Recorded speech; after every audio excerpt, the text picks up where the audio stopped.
Laure est résidente monégasque. Anaïs a le statut d'enfant du pays. Toutes les deux sont en couple avec une femme et ont dû se marier en France.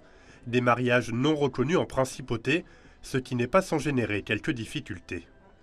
On n'a pas la reconnaissance juridique de notre famille.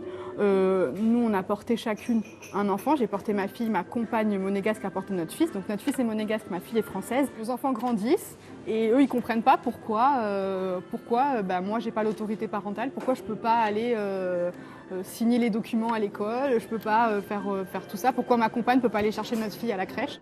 Si Laure et Anaïs disent n'avoir jamais subi d'agression ou de rejet, elles militent aujourd'hui pour de nouveaux droits. Elles ont ainsi créé la première association monégasque de défense des droits LGBT.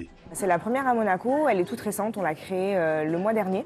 On est déjà un groupe diversifié de personnes résidentes, monégasques, salariées, retraitées, étrangers. On a les mêmes devoirs que les couples hétéros.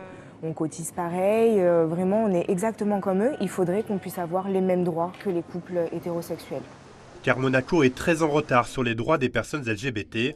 D'après le dernier classement établi par l'ONG Ilia Europe, la principauté arrive à la 43e position entre la Pologne et la Biélorussie, une place peu valorisante pour la conseillère nationale Béatrice Fresco-Rolfo. C'est un choc de voir que mon pays est si bas dans ce classement. La situation des personnes LGBTI à Monaco n'est peut-être pas parfaite, il y a peut-être des choses encore à revoir et c'est pour cela que nous allons travailler dessus. Je crois qu'il y a encore beaucoup de choses à faire. Peut-être pas arriver jusqu'au mariage pour tous, mais au moins travailler sur les effets d'un mariage sur Monaco pour avoir vraiment une acquisition de droits égaux.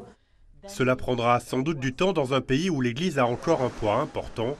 En attendant, Béatrice Fresco-Rolfo va inviter l'ONG européenne pour la convaincre de faire remonter Monaco dans son classement.